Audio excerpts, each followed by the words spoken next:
before I start.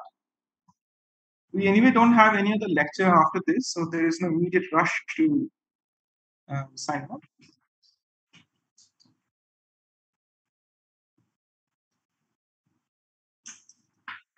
So, are you going to talk about the simulations that? Yes, so I will briefly give an idea about the basic numerical techniques used in the kind of simulations we do, which is the finite volume simulations of fluids, and then demonstrate one example using the code that I use called PLUTO, one Kelvin-Helmholtz test. So, I know one of your recent works, which your collaborators made it to the cover of Nature Astronomy, right? Yes, that's right. Thanks. I saw you highlighted that in the lectures, but I will briefly allude to the kind of simulations I do in one slide. I'm sure this is not the stuff that one can learn within one hour or a couple of lectures. No, certainly not, certainly not. But Yeah. what I hope is that the participants will get a flavor that some of the terms that they hear will not feel alien to them if they ever go and work on this topic. Great. Because if you open a code and you see the user guide, you'll see all these instructions anyway, but they appear very alien to them for the first time when they're looking at it. But once these terms are discussed, even briefly, they can relate to it and then feel easier to grasp the concepts. Great.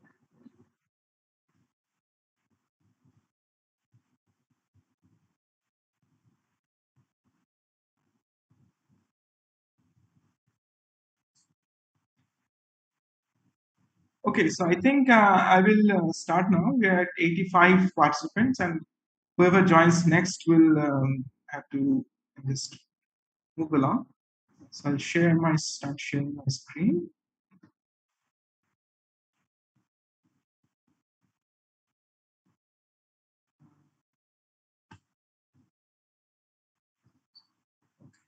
Fine. Okay, welcome everybody.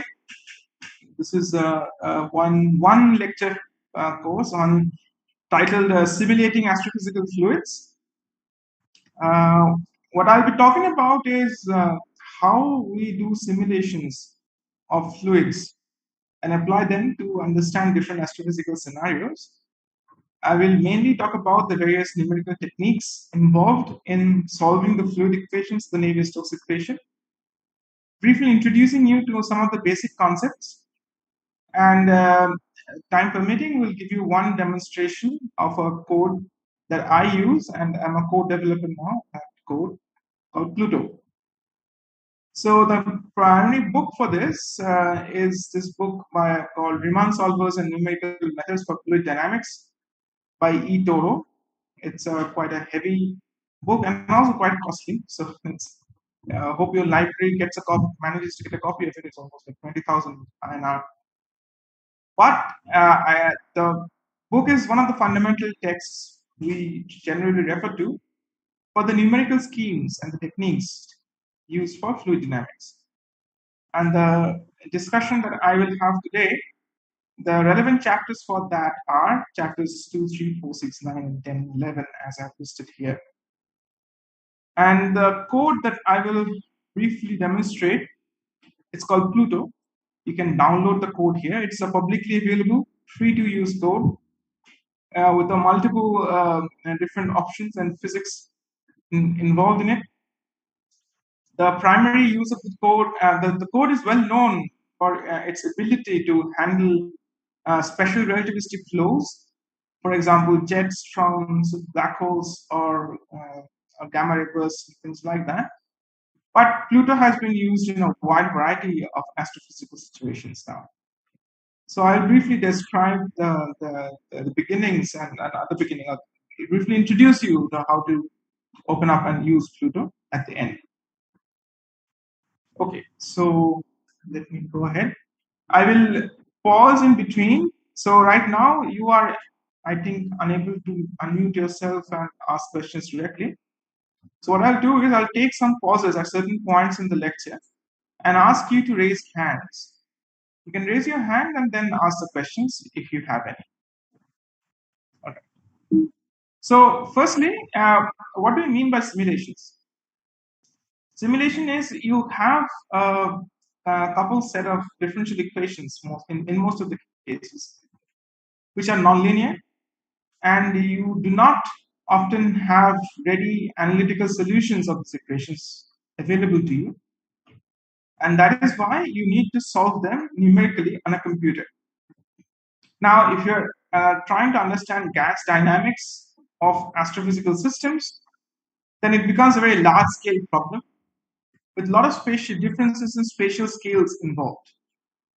And if that is the case, then you really need to go for high-end computing to understand the interaction of the gases and the fluids uh, due to different physical mechanisms involved. So the kind of there are, broadly speaking, in the astrophysical community, two kinds of fluid-based simulations. So by simulations, I'll mostly refer to fluid dynamics. There are, of course, other kinds of simulations or solving equations, solving some physical scenarios in a computer. For example, Monte Carlo simulations, etc., where it's a more statistical kind of work. But I'll be focusing primarily on simulation of astrophysical fluids. So there are two kinds of simulation techniques used in this field. One we use sort of called particles to simulate the interaction of fluids and other matter. So what we do is we seed a lot of different particles inside our computational domain and follow their dynamics. Now, what are these particles representing? They can actually represent something that actually has a particle nature. For example, star clusters in a galaxy. They are not a continuous distribution of stars or gas, as we know. For the example, gas density, etc., is more or less represented as a continuous description, but that is not the case for stars. So, if you are modeling stellar kinematics or say evolutions of stars in a large scale galaxy, you perform this kind of particle-based simulations, which are called n-body simulation, where you see some particles which are usually representative of a star cluster, a few hundreds of millions of particles or so, and then follow their mutual interaction due to mutual gravity. Similar kind of situation from a computational perspective, but the difference in physics is simulations at the scale of plasmas. For example, in a plasma, as you know, you have ionized particles, ions and electrons. What they do is they interact with the background electromagnetic field, and then we can find their trajectories using the Lorentz force equation.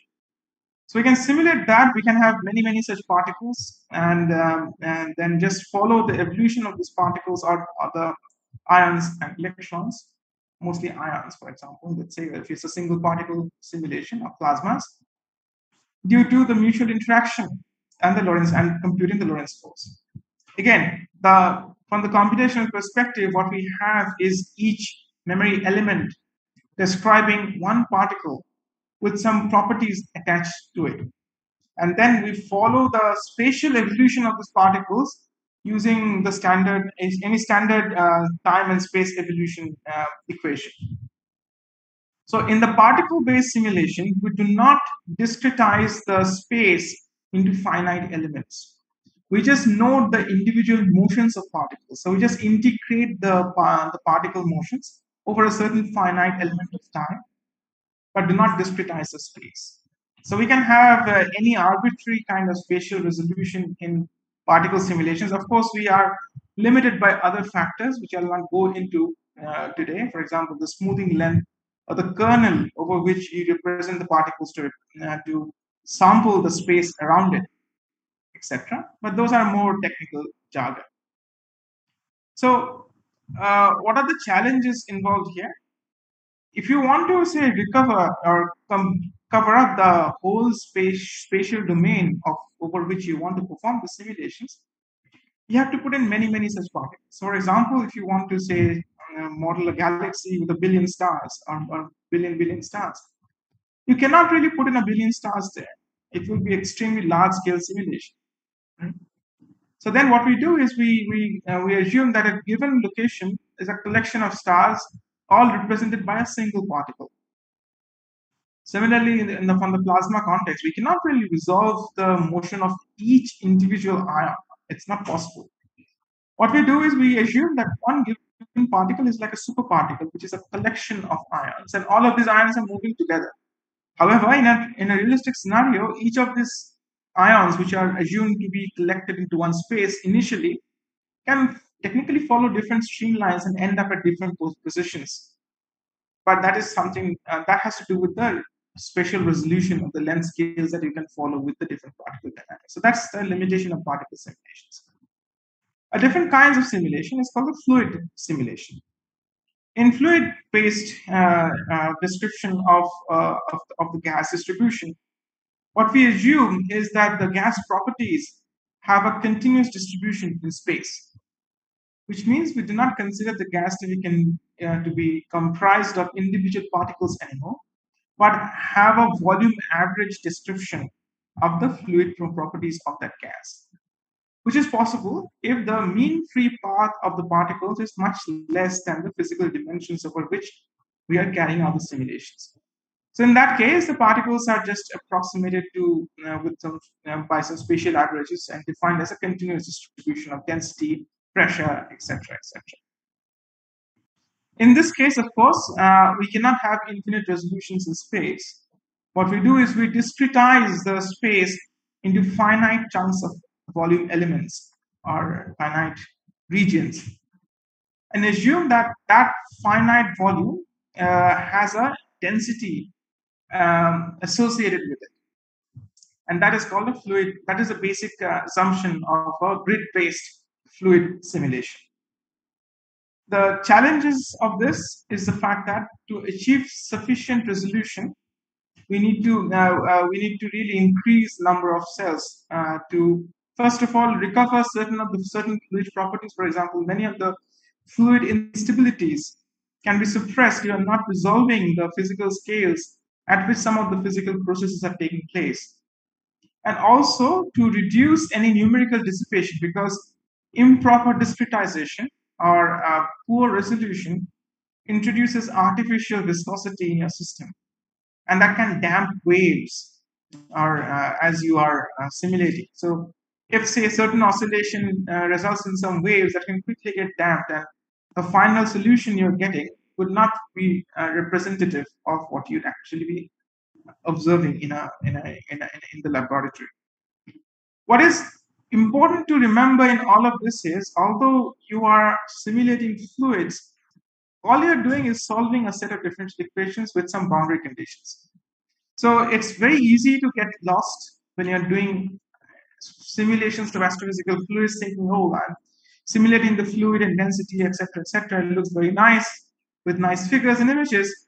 But at the back end of it is just a set of couple different nonlinear differential equations with some boundary conditions. So firstly, if your posing of these equations are incorrect, you'll get incorrect solutions. When can you have incorrect posing of the equations? Of course, the basic equations are defined by the Navier-Stokes equation. That is fine. But certain physical processes may have to be included at the scales at which you are involved in. So that adds extra source terms to these equations. And if these extra source terms are not properly incorporated in your equations, then you will get things wrong. Secondly, the boundary condition. There are a few set of options to choose the boundary conditions. Of course, you can have customized boundary conditions. But you must always remember that the solution of a differential equation, if you've ever gone through a course in numerical techniques, the solutions of differential equations are strongly dependent on the boundary condition. So always remember when you're doing fluid simulations, this is nothing but a set of differential equations you're solving, whose solutions represent something and that is can be associated with some of the more understand or relatable quantities, right, such as density, pressure, etc., etc. Okay, so I'll give a brief description of the kind of languages used for this. So I'm sure the common two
problems.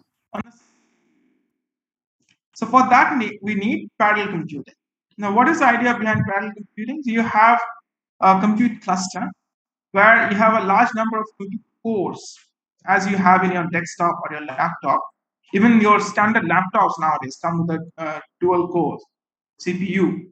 So in that case, you have many CPUs, and each of the CPU also have multiple cores depending on the architecture. So essentially, you can get access to a large number of computing cores, okay, a large number of laptops or desktops, let's say. And all of these computing cores are interconnected by very fast communication fibers. It's for most of the system, it's the standard nowadays is InfiniBand communication with communication speeds with above 100 Gbps. So that is very fast communication between the different cores. So what we do is we distribute the problem into smaller chunks into each of these different cores, and we solve that local problem locally. And whenever, for example, you have to solve a differential equation, you're sweeping across the array, you reach the edge of one small domain, and you need information from the next domain or the next part of the array, which is not there in that core. It resides in the memory of a different core. So in that case, that core speaks to the neighbor core, and they interchange or exchange information. So exchange the boundary cell. So this core 1 tells how far they have reached the core 2, and they sync their data. And this syncing process takes place very fast through this InfiniBand connectors. So in this way, the problem is subdivided, and there is crosstalk between different cores and nodes. And the languages that are mostly applied for this are called MPI, or message passing interface.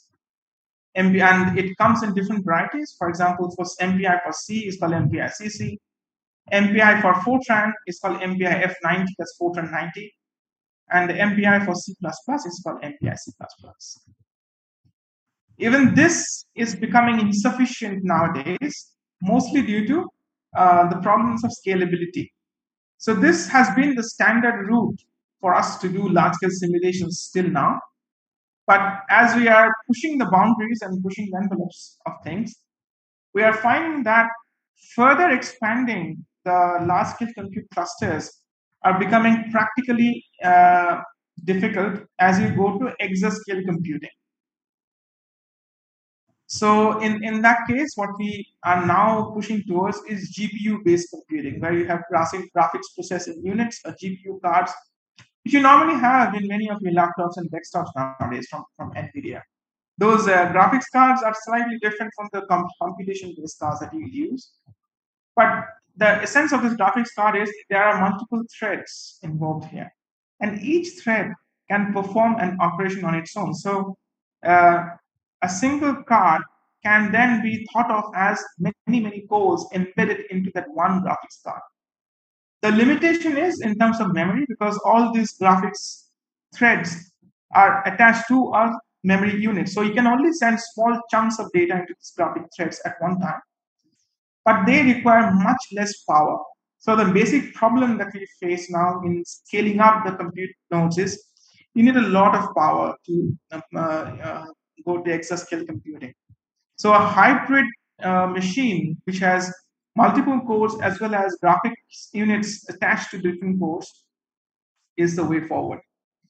And just to give you an idea, kind of large-scale simulations, the resources the simulations require, for the typical kind of simulations that I have been working on, for example, and this again, as Debarati pointed out, have received a bit of press recently because of some result that we had. Those simulations required almost like 2,000 to 3,000 processors per simulation, and each simulation would run for at least about 1 week. In total, we had about, I think per simulation was about 1 million CPU hours. So if you take one single CPU, it needs to run for 1 million hours.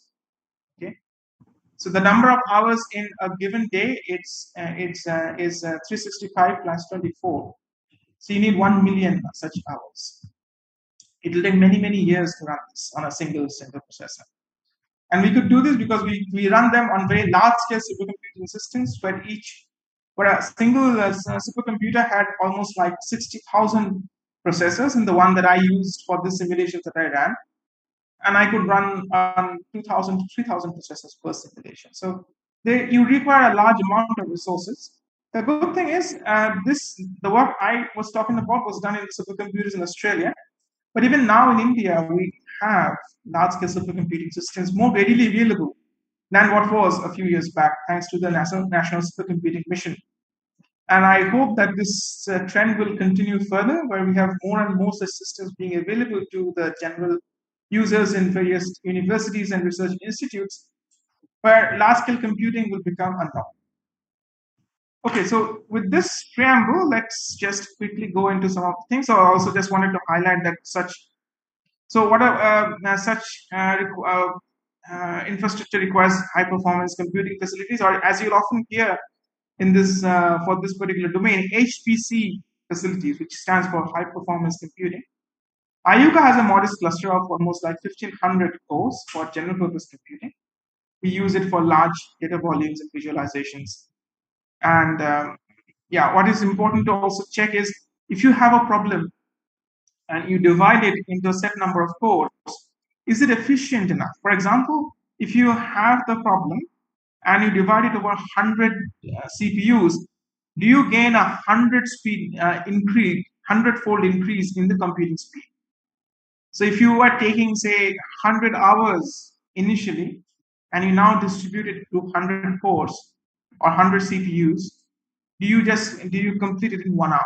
So that is called scaling, and the kind of cores that we often test should show a linear scaling like this in log-log plots.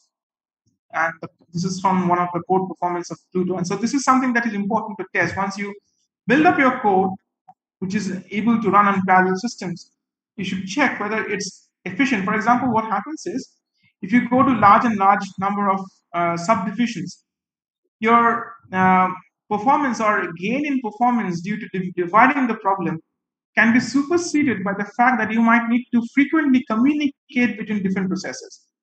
And the communication between different processors is what slows down your code. So this scaling might decrease at a certain number of processors, but for PLUTO, it shows excellent scaling to more than 10,000, 16,000 processors actually. Okay, so I'll change gears and go to fluid equations, discussing the fluid equations. There are two questions. I'll quickly answer them and not take live questions now. So on chat, Bharati Patil asks, how come to know that our considered equation is wrong? So that is the basics of how you are posing your problem. So for example, these are the equations I'm solving. This completely depends on the user, and they have to be responsible enough to know what they're doing in the first place. So these are the basic fluid equations, but that you cannot get wrong because those are textbook equations. But if you want to add some extra physical process onto it, then it is your responsibility, because at some point, the computing programs are like garbage in, garbage out. Whatever you throw at them, it just solves those equations. So there is no a priori way to check what equation is wrong, except, for example, let's say you do a cross check. You expect some physical process or some physical behavior of the solution that you want, and then you can check the asymptotic limits of those solutions by performing those simulations with the given parameters and see if they're matching your results or not. In that way, you can perhaps cross-check whether the starting equations you have initially set out, whether they are compatible with the solutions that you want.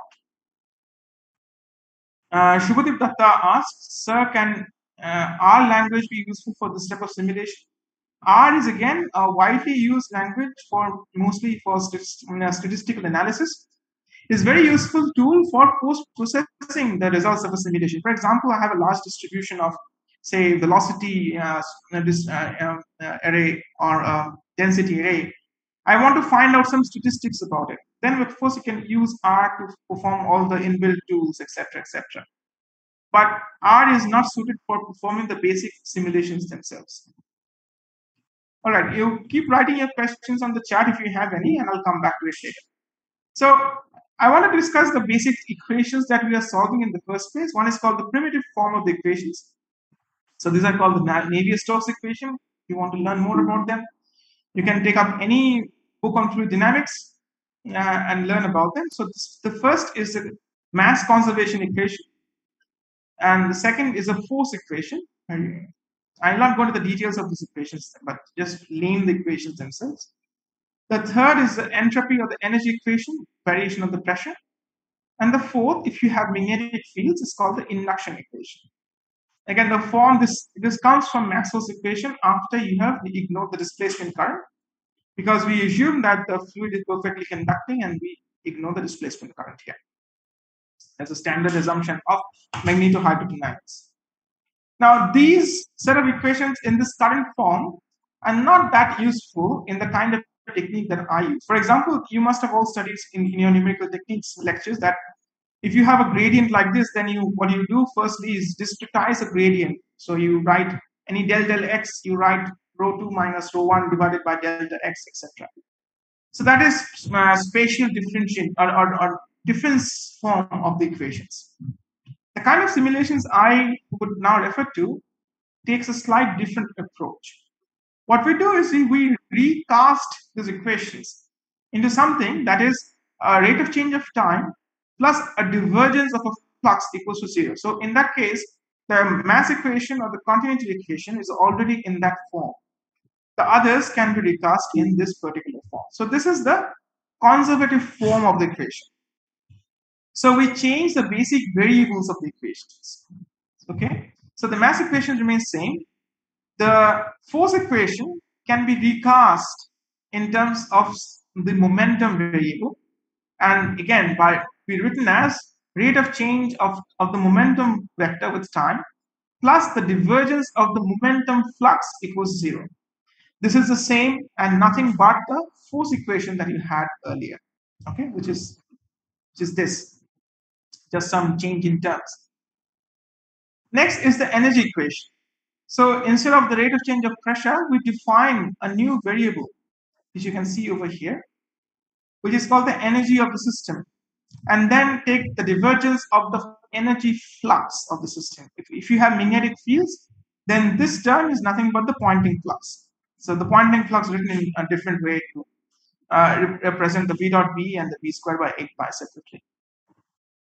So what this energy equation means is you have a rate of change of the local energy, and the local energy is comprised of the kinetic energy here, and then rho epsilon or rho small e, that is the internal energy, which is from the thermodynamics of the system, and then V squared by 8 pi is the magnetic energy of the system, and then the magnetic flux conservation, which is the same as the induction equation.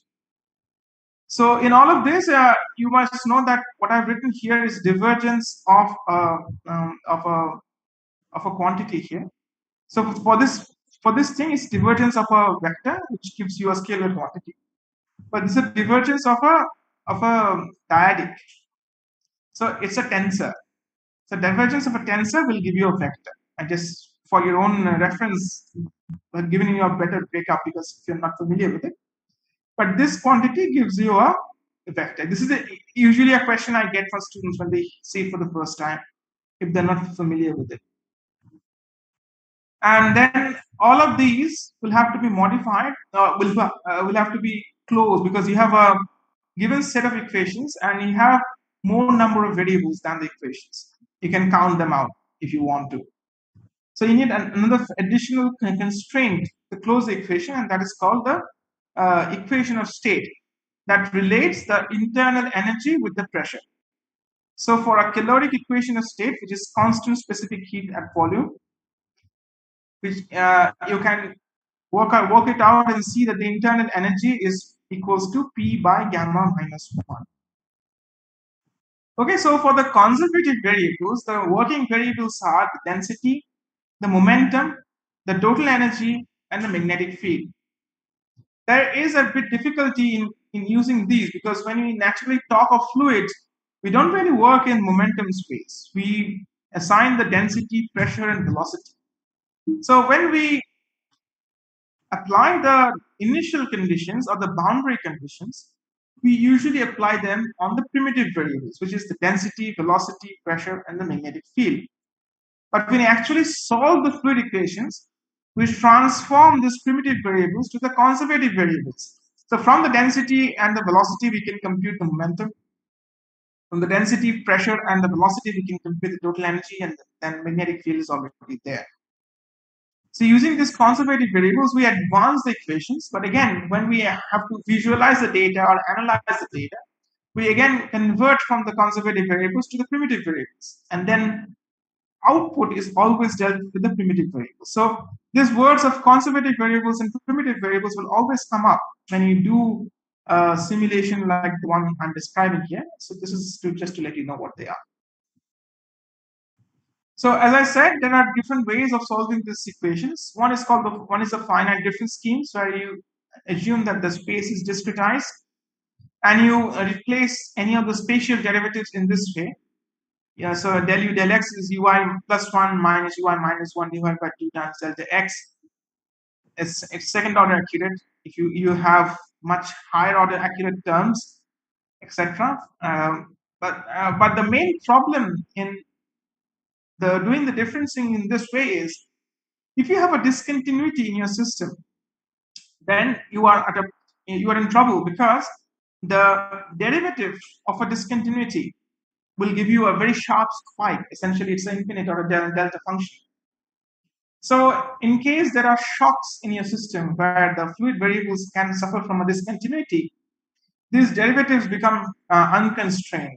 So in that cases, what people have to do is at the location of shocks, you have to introduce artificial viscosity to reduce the slope of the variation of the shock so that the discontinuity between two states is not a very finite discontinuity, but a gradual slope.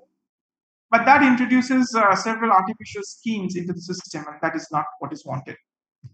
In the previous form that I shared with you, you can clearly see that these are written in terms of a conservative form, which is del u del t plus divergence of flux equals 0. Now, if you apply Gauss's theorem and just integrate over the volume, then what you do is you can still perform this time derivative, but the divergence over space can now be transferred to a surface integral over a volume. Now, even if you have, say, discontinuities, performing the surface integral does not break any of your standard parameters. So you will be saved from the fact that you have discontinuities and you cannot resolve certain regions by performing this volume integral based approach. So such kind of approaches are very useful for dealing with systems which can have strong shocks. The disadvantage of this is it is difficult to take this into higher order terms. So this is mostly second order accurate. There are schemes for fourth order accuracy, etc., but they are not used because they slow down the code. So the kind of systems we use are mostly just second order accurate in time and space. In time, you can go to higher order accuracy. But for the finite difference schemes, especially if you are dealing with systems that are very, say, sensitive to the initial growth or very fast growth rates, then you need to spatially sample both sample well both in space and time, and also maintain the accuracy of these systems. In that case, if your physical situation demands that you have very accurate high order of accuracy, then finite difference schemes are better.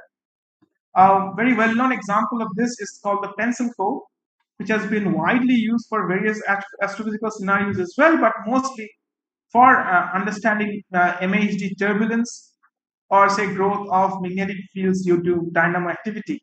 And these fields start off from very small magnitudes and grow to by several orders from its initial value. So the dynamo action is you need to grow the fields at the expense of kinetic energy of the fluid or some forcing function. As you can understand, since the field starts off from very small values to nano Gauss values and grows up by 3 or 4 orders of magnitude from its initial state, you need to maintain the accuracy. So for such cases, finite difference schemes are better. But for example, let's say you are trying to understand once a supernova goes off in space, it drives a very strong shock through the space and then sweeps up material. How much of the material will it sweep out? Where will the shock wave grow, etc., etc.? Such cases, finite difference schemes are not well suited because you're dealing with strong shocks. In that case, you go to the finite volume methods. So the kind of methods I'm talking about are called the finite volume methods, where, as I just said, instead of discretizing space in terms of points, you discretize the space again, but in terms of volumes. So now you don't have points at which your physical variables lie. You have domains given by these black edges, and the physical domain is approximated within this domain by some volume averaged quantity or volume averaged representation that, of course, you put at the center. For example, say in this domain of I, you have the density. You will represent the density to be the value at the center of the cell, but that is not the exact value of the density at rho I. The density represented at the cell I is a volume averaged representation of the density for this entire region. There's a slight difference in how you approach the definition. For the cell-centered schemes or the finite difference scheme, the value of I is exactly the value of density at I. For the finite volume scheme, the value of I is just a volume average representation of the density at that point I. And I'll tell you why there's a nuanced difference in the understanding of these two. So, but before that, let's go into how we are actually solving this set of equations. Okay, I have two more questions.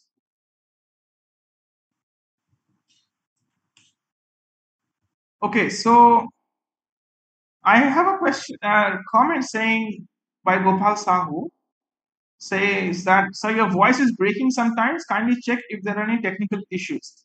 Sagar, are you around? Sagar or Debarati, are any of you still around?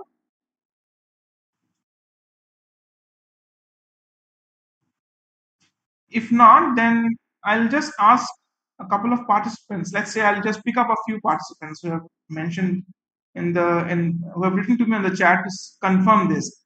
For example, okay, Victor GD says the audio is clear, and so does Gopal. All right, okay, that's fine. You don't have to respond anymore. When others have confirmed that the audio is fine. Okay.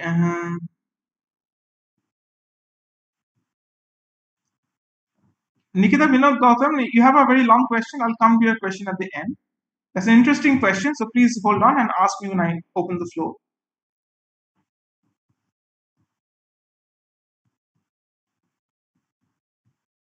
Vinisha Kalyani, also, this is not directly, the question you asked is not directly related to what I taught right now. So I can hold on till the end. All right. So no immediate questions to regarding the stuff that I discussed so far. So I'll just go ahead. Give me 1 second. Let me get some water. Okay. So let's just simplify the equation that I just showed and write it in a conservative form for one dimension. So in 1D, the conservative form of the equation is del u del t plus the divergence of flux, which is del f del x equals 0. Now what we do is we first integrate over time and then integrate over space to find the solution. So integrating over the space is nothing but I am converting this using the Gauss's theorem into the fluxes at the two. So essentially perform a surface integral of the fluxes.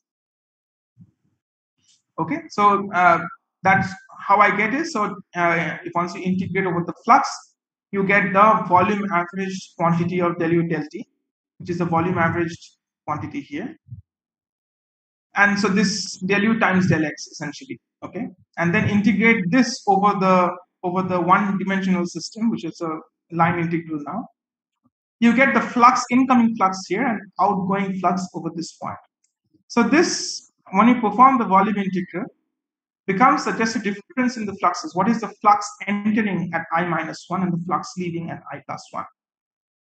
Now remember that there is also an integral over time.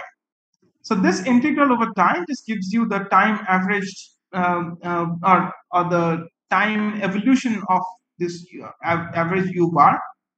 But this integral over time of this quantity is non-trivial.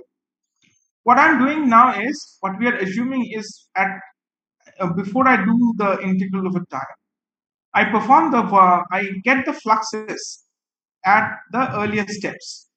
So note that if you are integrating from t to the power n to t to the n plus 1, so time n to n plus 1, the fluxes I have written here is called n plus half. Okay. So the assumption between here is I know what the flux is, so I can perform the spatial integral at the given time at Tn. But I can find the fluxes at Tn over here.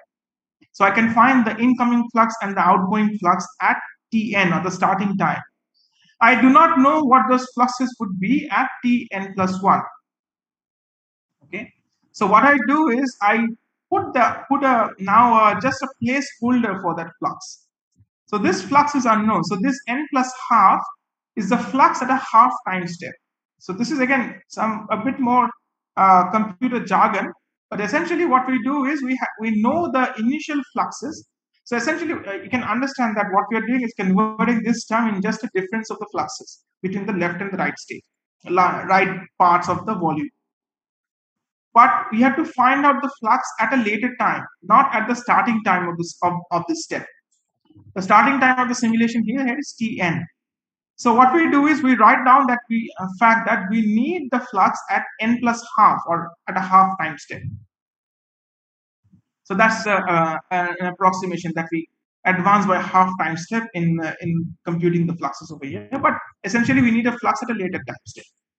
Also, the fluxes are not to be found at the center of the cell, but the fluxes to be found at half length away from the center. So that is why I've written as f of I plus half and f of I minus half, which gives you the flux leaving the right edge and flux entering the left edge. That gives you the total edge.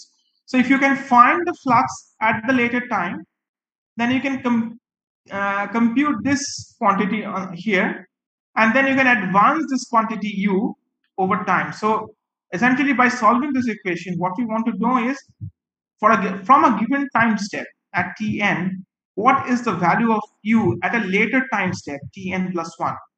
And this is the formula for doing this. Just a simple first order integration in time. You can do a higher order integration, Runge-Kutta schemes, etc. But this is for easy to understand. So essentially what you do is at initial value, so at t equals 0, for example, if Tn is t equals 0, you know the fluxes that it would be because you assign the initial conditions of the simulation. Now, from those fluxes, you have somehow to construct the flux expected at a later time at these two edges, and then use that flux after you compute that flux into this formula to get the temporal evolution of this quantity u. This is slightly a bit tricky thing to understand, where, as I said, what I write is the f, I'm time integrating this and writing the fn plus half is just the time integral from Tn to Tn plus 1 divided by delta t. So time average evolution of the flux between the two levels of n and n plus 1. So starting from the initial value, what are known to you and what are unknown to you. What is known to you is the flux at Tn. You do not know what this quantity would be. You do not know the time average variation of the flux. So this is something that you have to find out. Once you find this, you find this for both the edges, the right edge and the left edge of the computational volume. Put them here on the right hand side and you get the time evolution of this average quantity. For example, let's say you are you want to find the evolution of the density of the fluid. So here in this case, it will be del rho del t plus del rho times velocity along the x direction. So you can calculate the mass flux from the left edge, the max flux from the right edge, and then try somehow to estimate what is the flux at a later time, or the time average variation of the flux. So this step requires a further set of schemes, and this is called the Riemann problem. Okay, I'll come into it in the next slide. But essentially what you have to remember is writing the fluid equations in this conservative form and solving the fluid equations by first averaging over time and then averaging over space and replacing the derivatives with respect to the volume integrals is called the Godunov scheme for finite volume. So the scheme that I'll be showing is called the Godunov scheme for finite volume. And the scheme for finding the fluxes at the edges is called the Riemann problem. So what is exactly the Riemann problem? I'll just skip this slide because we're running slightly out of time. The Riemann problem is something like this. So if you first have to, I'll just go back to this picture. So initially you discretize your spatial distribution in terms of domains like this. And in each domain, you describe a variation of the parameter. Okay. So for example, the gray shaded parts represents the average variation of the parameter in each part of the volume distribution. Now, if you look at this, so suppose I want to find the fluxes in the I-1 and I+1 of the ith cell. So I know what is the variation of the fluid at the left edge and right edge at t equals 0. And at t equals 0, you see that there is a discontinuity. On the I-1 itself, there is some value of the parameter, and on the I side, there is another value of the parameter. So at the point where the two volumes meet, there is a slight discontinuity in the density. Similarly, on the right hand side. So this is the Riemann problem, that if at the starting point you have a slight discontinuity between the left state and the right state, and you can think of this is one of the edges, either the left edge or the right edge of your computational volume. And on the left edge, left state, there is some value of the density referred to as UL. And on the right state, there is some value of the density, which is referred to as UR. So there's a slight discontinuity equals 0. With this problem, what will be the value of the function u at this point at a later time? So essentially, you have this initial condition. Ux is ul and ur for x less than x I minus half and x greater than x I minus half. Oh, sorry, it should be I plus half over here. My apologies. So then, with this initial condition, you solve this equation, del u del t plus the flux equals 0, and you recover this variation of ux later time. So now then you can just reuse the value of u and compute the flux at that later time to find the value of the fluxes at the edge. This is all a bit convoluted, but what I'm trying to say is this is the definition of a Riemann problem, where you at the edges of the cell you have a discontinuity in the variation of the fluid parameters, and this sets the Riemann problem. There are standard techniques to solve this Riemann problem. Once you get the solution of the Riemann problem, what it does is it gives you the time evolution of this quantity u at this zone, at the exact edge. Now, since you have the time evolution of u at the cell edge, you can compute the flux expected at the cell edge, go back to the Godunov way of representing the solution, and find the solution in the entire volume. So these are the steps involved. Another thing to remember is something called reconstruction. So initially I showed that suppose that let us discretize the space into finite sections of volumes and then ascribe some value of the parameter in that volume. For example, if I have a density, let's say the density lies in between this and this point, is given by rho 1, then rho 2, rho 3, etc., etc. But what that means is the density is constant between these two edges. But that is an approximation. So that is a linear order approximation. Okay, so up to linear order. Another better approximation, you can say that the density is actually not constant here. The density is varying. The value of density I ascribe to that cell, again, remember that it is a volume average description of the density. The density in reality can vary, and we can replace the variation by a polynomial, let's say. We can have a linear order polynomial, which is accurate up to second order. So each of these regions of the volume, the density can be approximated by a linear order polynomial. but the value associated with this entire volume will be the volume average of this linear order variation. So you integrate the density distribution over these two edges divided by del x, the delta V, to get the volume associated with it. But in reality, what we'll assume is the density varies in a linear way. Or we can have a higher order polynomial, second order polynomial, or a parabolic distribution of density. What it does is when you starting from a volume average description, when you can try to construct the values of the density field at the edges to solve the Riemann problem, at that step you require the assumption of how the density is varying within this volume itself. So that is why you can have different assumptions, and this is called the reconstruction step. So the piecewise constant reconstruction is linear order accurate in space. The linear reconstruction is second order accurate in space. And the parabolic reconstruction, PPM or WENO, the most commonly used are third order or fourth order accurate in space. So this is the general flowchart of how things are evolved. So at t equals 0, you initialize the data to define some volume average quantities at the center of the cells. Now from this volume average description of the fluid parameters at the cell centers, you reconstruct using just the previous slide, what is the value of the density at the cell edges.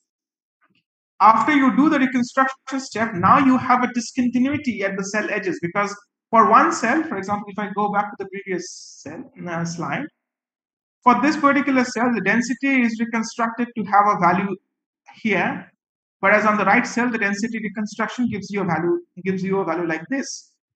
So now, as you can see, there is a discontinuity in the density distribution. This sets you the Riemann problem, where you have a discontinuity at t equals 0. You solve the conservative equation form and find the time evolution of that quantity at the cell edge. Once you get that, you can compute the fluxes. Using the flux, you go back to the Godunov method of time evolution of that quantity. Essentially, you integrate over time and you come back. You check for output, you output your data, and then keep on this loop till you reach the time till which you want to run your solution. Okay, so the kind of here I'll describe in a bit more detail later on. Maybe I'll just go to the next slide and then pause quickly for some questions. So, for example, the kind of simulations that I have been performing for this using this method has been to understand the role of relativistic jets from supermassive black holes, how they interact with a gaseous ISM of a host galaxy. What we assume is, say, a jet that is interacting with a dense distribution of gas, which is very common for large-scale jets. This is an example for Centaurus A, where I'm just trying to essentially mention that the whole jet is 60 kiloparsec, but we were simulating something very close in the vicinity of the black hole of the scale of a few kiloparsec. So this kind of systems where you have a relativistic jet going and banging against the gas clouds in an interstellar medium generates strong shocks. And for that, the kind of schemes that I mentioned, the finite volume schemes or the Godunov scheme, are very helpful. So I have a few more slides to go, perhaps 10 more minutes, and I guess I will overrun by a few more minutes than the usual time, but I will still stop here and take a couple of questions before I go to the next phase. Okay, so I'll now allow the participants to raise their hands if they can, if they want to. And take a couple of these things. I'll also see a few questions on the chat. Nikita Vinod Gautam asks, can you explain the difference between N and I and represent time step? And I represents the spatial discretization. So suppose you have a length of L, you divide it into 10 steps, 10 portions of that length, and each of those portions are called I plus 1, I minus 1, etc., etc. And N, as you said, is the evolution in time for my notation. So Shlok Shah asks, I'm not able to understand what flux are we talking about here. As in, is this the flux of some physical quantity? Okay, that's a good question. This perhaps requires a repeat of something that I said. Let me pose these equations in the first place. I hope you're able to see this screen. So by flux, I mean casting the equations in this form, where it shows there's a time derivative of a quantity plus a divergence with a vector here. That vector is what I am calling a flux. This is the standard representation, say, of any conservation equation. Okay, so you have a time derivative plus divergence of a flux equals to 0. And the flux here is, for example, for the case of the mass conservation equation, the flux is the mass flux or the rho times velocity. For the momentum equation, the flux quantity represents the tensor of the momentum distribution or the momentum tensor. Again, for the energy equation, the flux is the energy flux that is passing through a given surface area. So in that form, the flux does represent the flux of a physical quantity. For example, the density times velocity, this when integrated over the area will give you the total mass passing through that particular surface area. So this gives you the flux of the matter passing through that area, and that's why it's called the mass flux.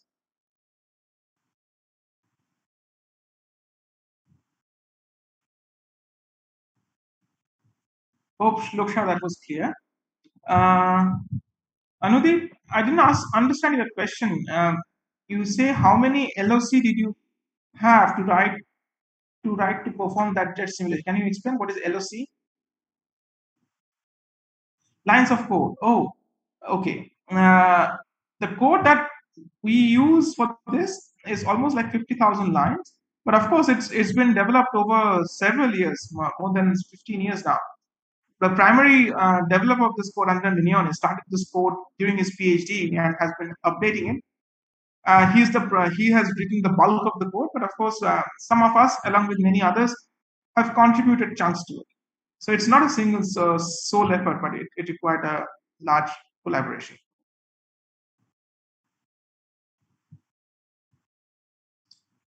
Pratik Thakur, maybe I'll take this. This is the last question for this session now.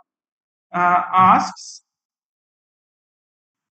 sir, could you explain the simulation in a bit more detail? Like, what are the red stationary objects? Okay. So what you're seeing here is a slice. So if you focus on the left-hand side, this is a slice of a 3D simulation. The y-axis shows the z-axis in kiloparsecs. The x-axis shows the x-axis in kiloparsec again. And the color distribution shows you density or log of the density. So what this shows is gas clouds of high density gas clouds of, say, the highest density core densities of almost 1,000 particles per cc. But okay, density in terms of number densities of particles, or say the kind of atoms. Okay, so that means that there are almost like 1,000 atoms per centimeter cube. So these are typical densities of molecular clouds, but though that is embedded in a more uniform or homogeneous, not uniform, it has a radial profile, but homogeneous atmosphere of hot gas. And this small domain here, that is the inlet of my relativistic jet, where we assume that there is a black hole that is not resolved by our simulation.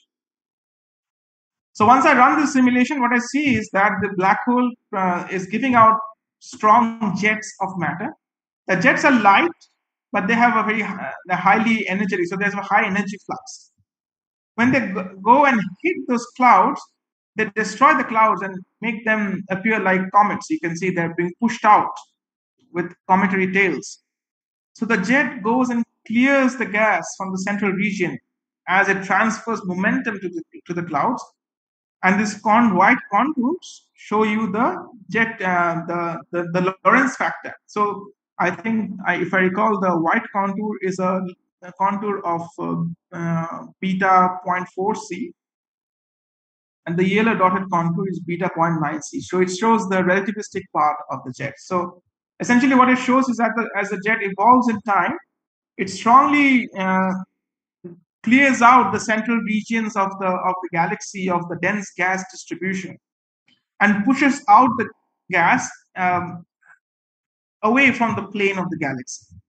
And this was recently observed by one of our colleagues and was the subject of a Nature Astronomy publication.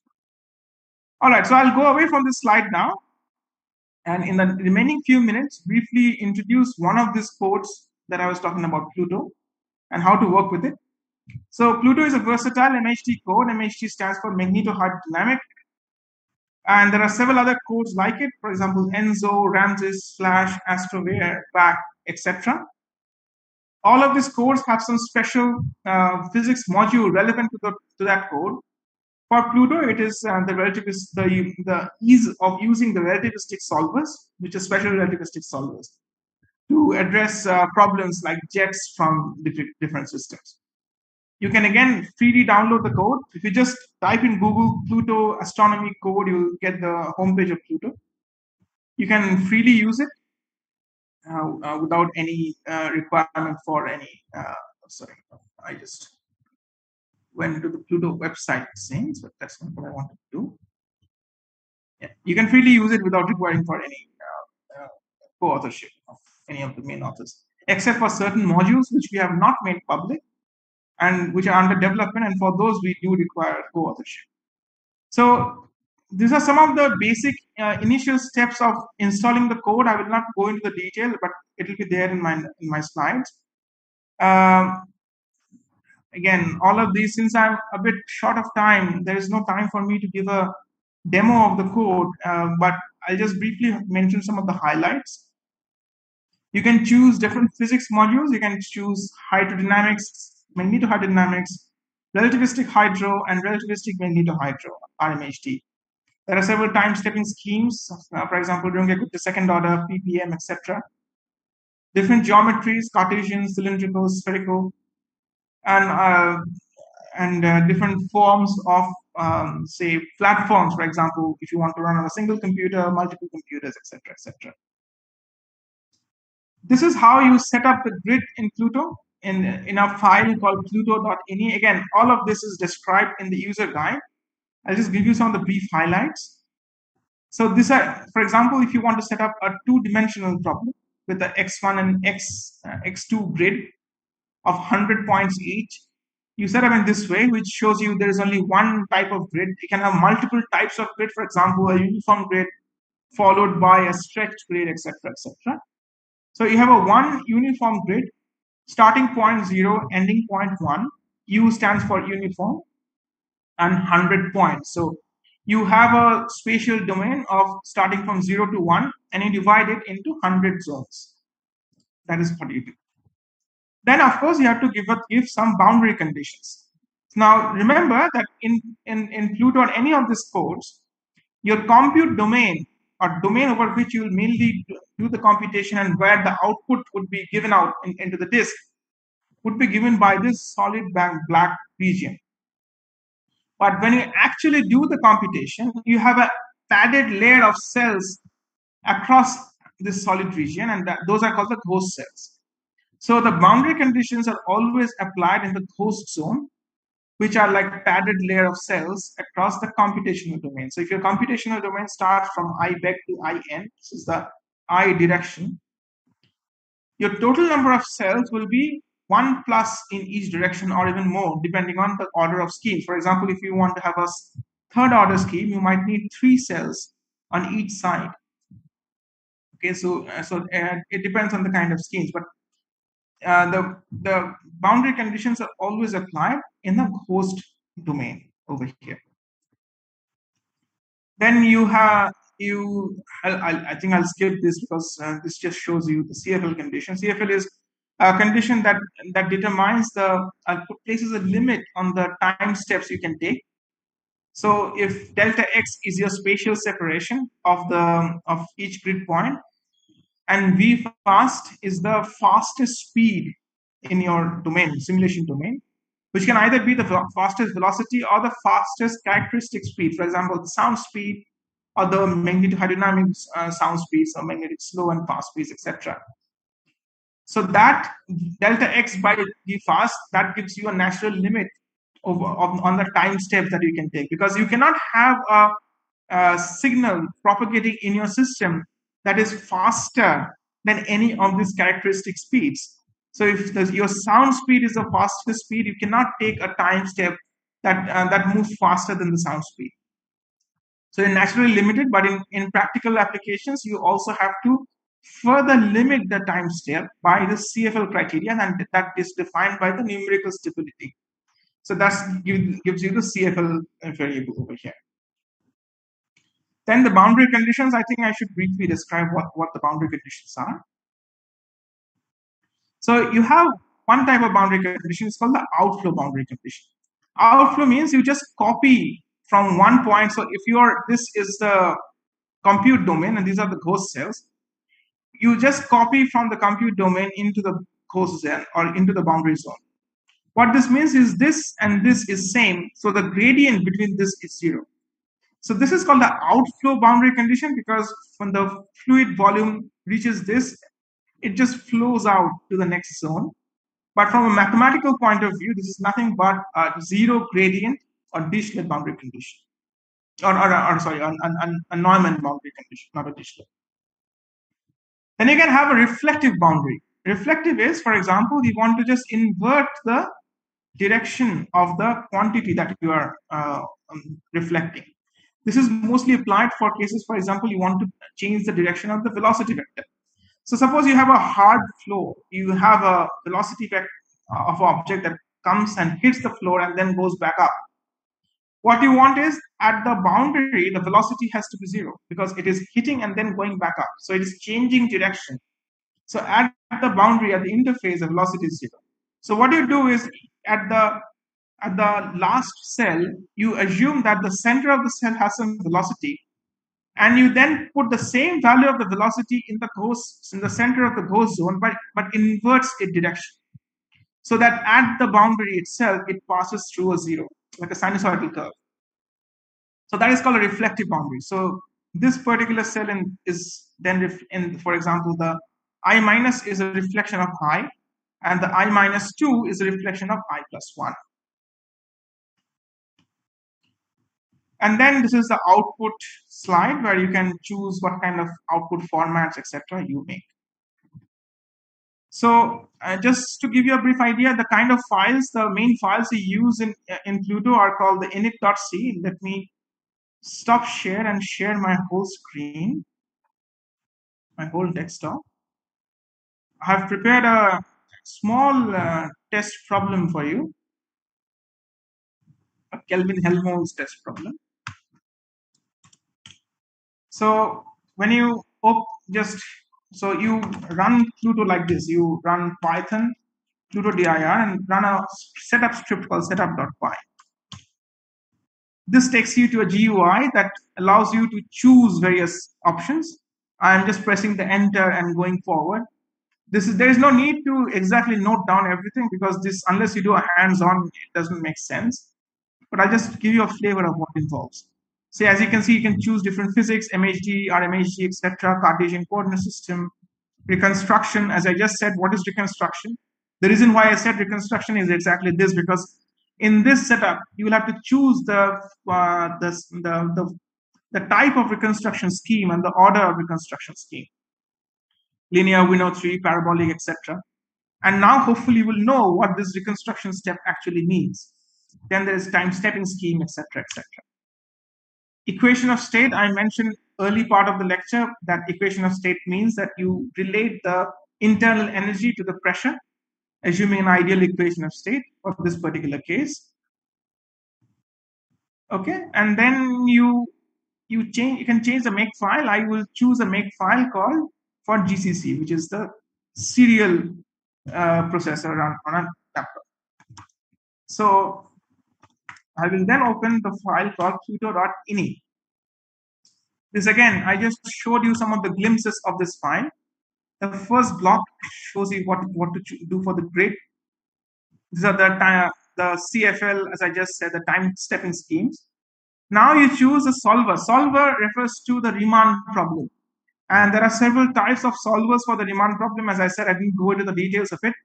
But HLSC is a solver for the Riemann problem. And I harped upon Riemann problem for a while now. So you now know what this solver actually means when you, in the grand scheme of this loop or the flow chart that I had shown. The boundary conditions, I have periodic boundary conditions in the along the x-axis and outflow. I showed you what is outflow. It's just zero gradient. Periodic means you just map the last cell to the in first cell. And this is how you output the files, which is the double precision, float precision, etc., etc. Not that relevant. This is the initial parameters that you use. So with this, you set up the grid, you set up the time stepping schemes and the output files. Here is a file called init.c. Here you define what is the initial conditions of the simulation. So there is a function called init. Here you define what is the density distribution in the entire domain. So I give a density like this, but we slightly perturb it by a sinusoidal way, right? So I'll tell you exactly what I'm doing. So I give a density, uniform density. I have a velocity field. So my top half is going in one direction. My bottom half is going in another direction, and there is a slight change in the velocity. So there's a slight sinusoidal perturbation by this, and Vx1, which is the velocity along the x direction, will change sign, either minus 0.8 or plus 0.8, depending on the sign function over here. And what I'm trying to simulate is the Kelvin-Helmholtz instability. I'll show you exactly what this is. So the init function I just wanted to show is where you initialize the initial distribution of the fluid parameters in your system. With this, all you then do is do a make. I'll make it faster with minus J2, which uses 2 cores while doing the make. It takes a few seconds to do the make, and then you /PLUTO and run. It is running on a single core. It's showing the steps. It's showing the completion rate. It takes about 45 seconds or so to run.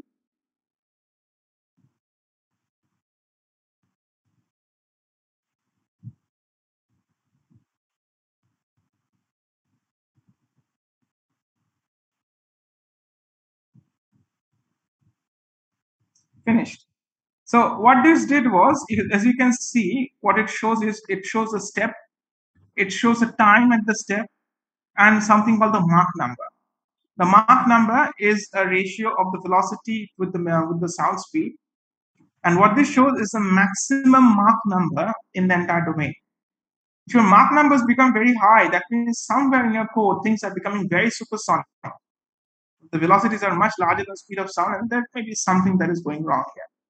So this is the log file for a serial run. The log file is just put up in the standard output, and it shows you some of the typical numbers, or number of processors, the size of the disk, etc., etc.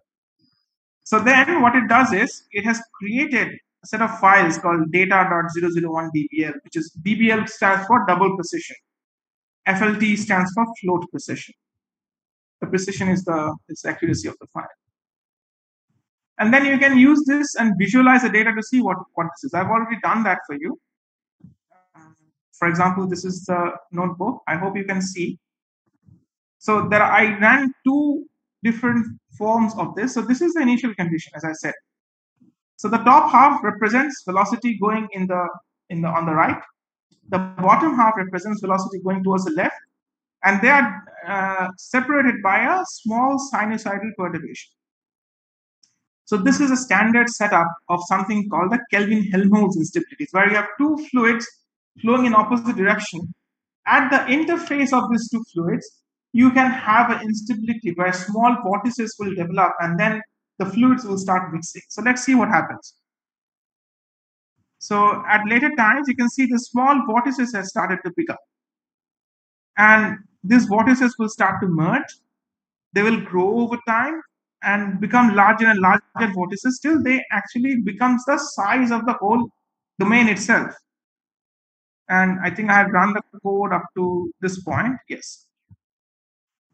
So they have become really large scale. So one can check from standard theory of fluid dynamics that the growth rate of these vortices is proportional to the perturbation scale or the length scale. So essentially, the growth rate is unconstrained in this particular case. But the vortices can grow and grow to large sizes. Eventually, they will stabilize depending on the length scale over which they are flowing. This was done for one value of magnetic field, which is some normalized units of 1.1. And the magnetic field was along the fluid flow. But since the value was 0.1, it was much smaller than the standard fluid pressure. Okay, so the magnetic field's effect was not felt. When I ran it using a higher value of the magnetic field, look what happens. It started off with some small values, but it quickly dissipated. It remains constant. What happens here is the magnetic fields along the fluid, as the fluid is trying to create these vortices, it is trying to bend the magnetic field, but the magnetic field creates an opposite pressure onto the fluid. It back reacts onto the fluid, and that's why this sinusoidal step distribution almost remains. So this is a case where the magnetic field is suppressing the Kelvin-Helmholtz modes. And again, from standard analytic theory, this is what is expected as well. Depending on the orientation of the magnetic field, the Kelvin-Helmholtz instability can be suppressed. And this is what I demonstrate here about this experiment. So I will end my lecture here. I have run out over by a significant amount of time. Thank you for sticking around. I'll open the floor to questions. Please raise your hand and I will unmute you and you can ask your question. Nikita Vinod Gautam, you go ahead first, please. So I have a couple of things. The first one was the question that I asked you on chat. The first one we saw the two categories of particle simulations versus fluid simulations, right? So where do simulations like stochastic simulations fall into that? And what about stochastic differential equations? Yes, so essentially what we are doing here does not really have any stochastic differential equations involved in this. So stochastic simulations, meaning when you say run a Monte Carlo kind of simulation, where the next step of the particle is determined by some stochastic nature of behavior or the distribution function. So that is not the kind of simulations I'm talking about here. So here the particle steps, the other particle simulations I talked about are pretty well defined. You have the next step of the particles is dependent on the Lorentz forces or the gravitational forces. So there is no stochasticity here. But if you have, say, particles that are scattering with different points, okay, so those the scattering cross section, those are probabilistic equations, and they require a stochastic description. So those stochastic simulations are not what I really talked about today. You said you had another question. You can ask. I don't see any other hands now. Okay, I have to unmute you. Yes. Yeah, sorry. Yeah. So the other question, it was more of a request. So if possible, can you upload the code that you used to initialize PLUTO? Yeah. So the PLUTO code is openly available. So you can get the value, like the setup of PLUTO. Are you talking about the example that I showed you right now? You are again unmuted. Yeah, sorry. That's okay. That's okay. So are you talking about the example I showed just now? Yeah. Yeah. To start from. I will check with the system admin and see if they can upload the tar file. Okay. I have no Thank issues you. with that. Okay. Sure. Any other questions besides this? Which Brahma asks, sir, are you using Ideal? Yes, I use Ideal. It's a bit expensive software, but I have been using it for a while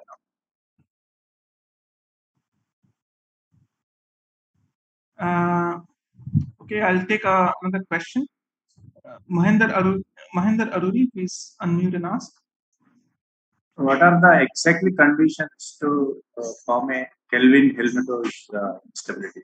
So can you repeat the first part of the question? What are the what conditions? What are the exact conditions to form a Kelvin? Exact conditions. The exact condition is you have two fluids going against each other in opposite directions. So, well, not exactly opposite directions. From you can also have one fluid with some velocity, that is while the other fluid has some different velocity.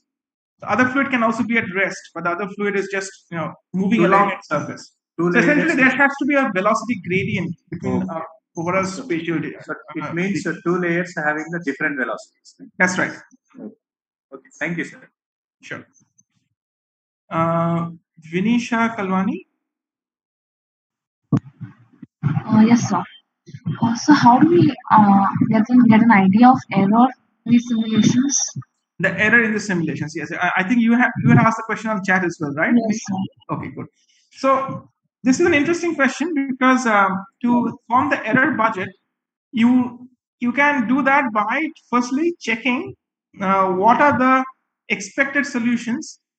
Maybe what you can do is you can if you have a easy to solve problem, you can find the analytic solution of that problem and then check by how much your numerical solution is deviating from the analytical solution. This is a standard thing we do to check the performance of a new module of a. Once we have that, for example, we do not know what is, if you are performing an unknown simulation, we do not know the analytic solution and we have to compute the error budget of the simulation. That is a very difficult task to do. For that, what we usually depend on is the fact that we have a set of numerical schemes. We know the error budget of those numerical schemes, up to what order we can trust the numerical schemes. And then we can propagate that error budget to understand the total error. Besides that, I have no good answer. We can also check whether the total mass or the total energy is conserved or not. That is usually the case in this kind of codes, which is well tested for those. So the basic tests are already there, but we always know that it is only accurate up to second order. The other way to check the error budget is by performing different simulations of different resolutions. The most of the errors in these simulations come because of lack of resolving the spatial grid. So another standard thing that we do, for example, we find some instabilities in our system, or plasma instability, not numerical instabilities. Plasma instabilities where some, due to some change of plasma parameters, certain physical processes happening. Kelvin-Helmholtz is an instability. What we do is increase or double the size of the simulation grid. Then we see if the growth rates are increased at the higher resolution. In that case, we would know that our initial resolution was not sufficient to capture the correct growth rates. So in this way, we can place upper limits on the results of the simulation. In many of the cases, we find that as we keep on increasing the simulation resolution, the nature or the quantity that we want to measure, for example, the growth rate in this particular case, that is saturating. Initially, let's say it changes its value by 50%, but then after some resolution steps, it only changes by a few percent. We would then say that the situation has converged or the simulation has converged and we are at the correct resolution. So these are the few ways by which we can get the error budget. Okay, I hope that was clear. If you have other questions, you can read it as you have. Dibakar Datta, I'll unmute you and you can ask your question. Dibakar, sorry, I can't hear you at all. Your audio is very low.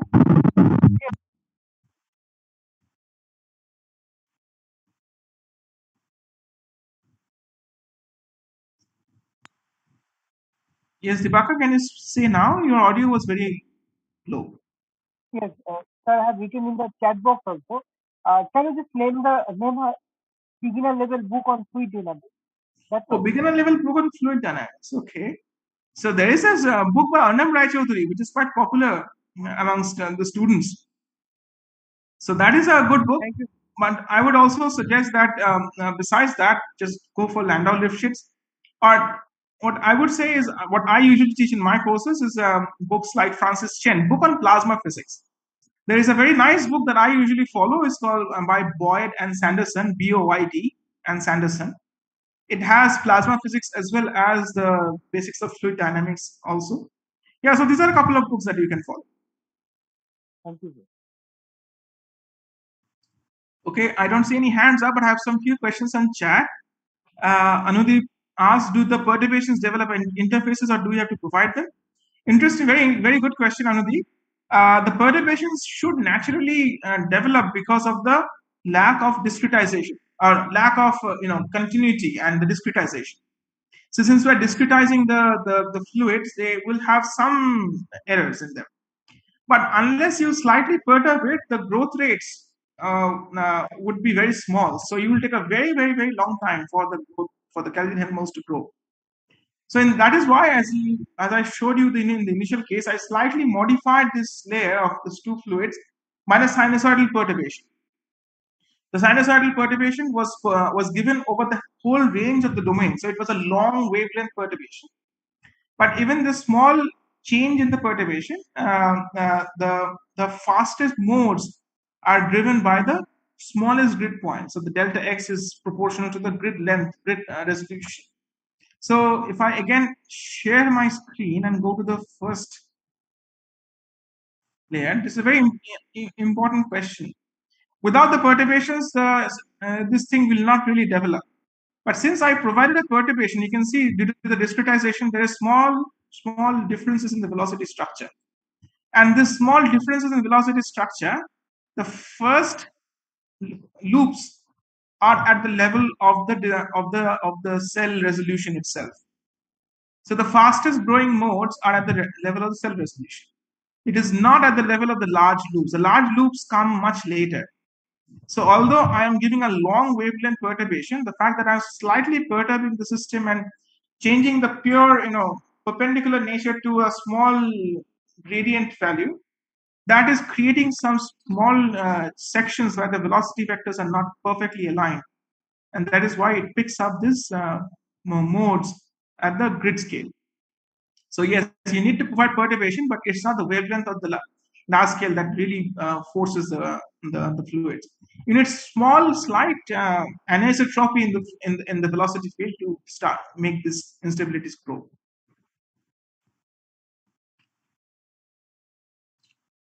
Okay, I've covered the books here as well. I think I've responded to all the questions. I don't see any hands raised or any other question. So, and we are also half an hour below more than our time.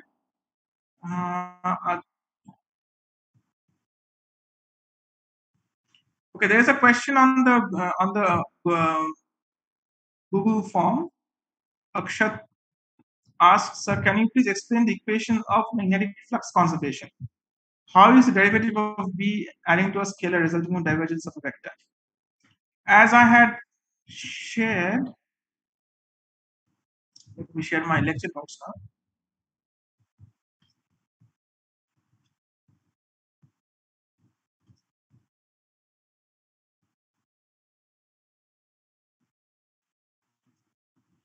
This is a derivative of a tensor.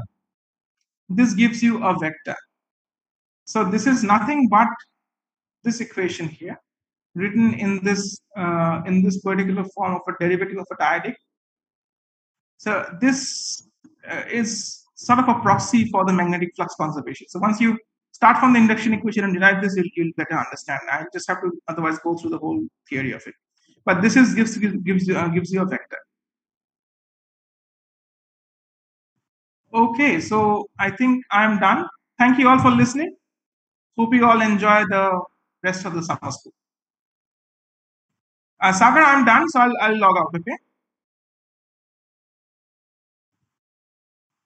Okay. Thank you.